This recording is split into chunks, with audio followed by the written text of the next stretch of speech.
پخوا وختونو کې د غرونو په منځ کې یو وړوکی کلی و. په دې کلی کې دوه ورونه اوسېدل. یو یې ډېر مالدار و او بل یې ډېر غریب.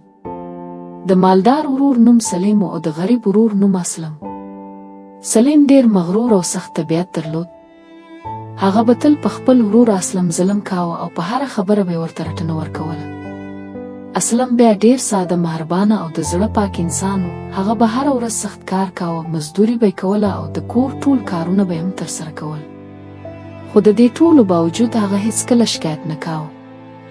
اسلم به سهار وختي کار ته تلو او ماښام به ستړی ستومانه کور ته راتلو، خو هلته به یې ورور سلیم ټولې پیسې ترې اخیستې.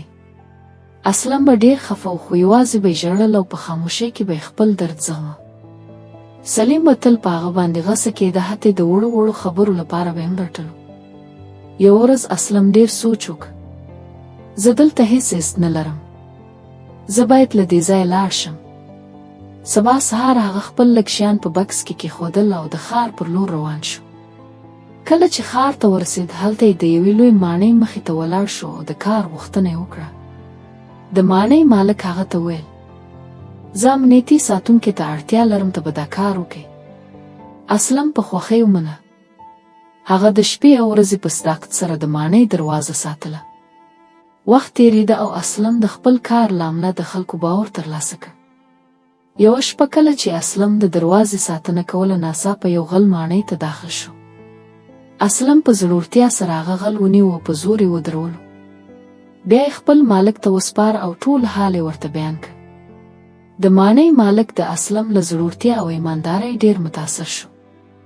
هغه اسلم ته ترقي ورکړه او هغه یې د امنیت لوی مسؤل وټاکه.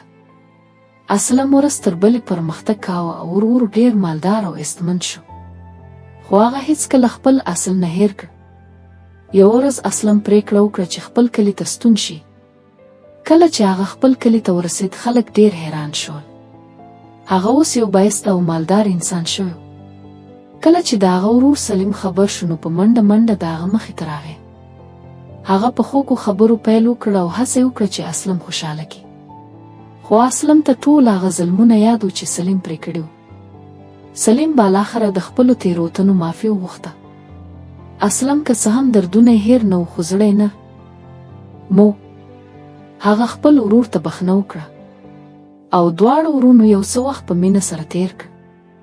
وروسته اسلم خپل ورور ته ویل: زه اوس بیرته ښار ته ځم، هلته زما کار او ژوند دی.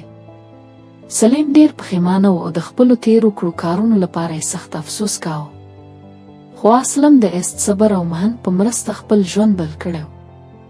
د کیسې سبق: مهن، صبر او ایمانداري انسان ته ایست او کامیابي ورکوي، او ظلم او غرور انسان له ناکامۍ سره مخ کوي.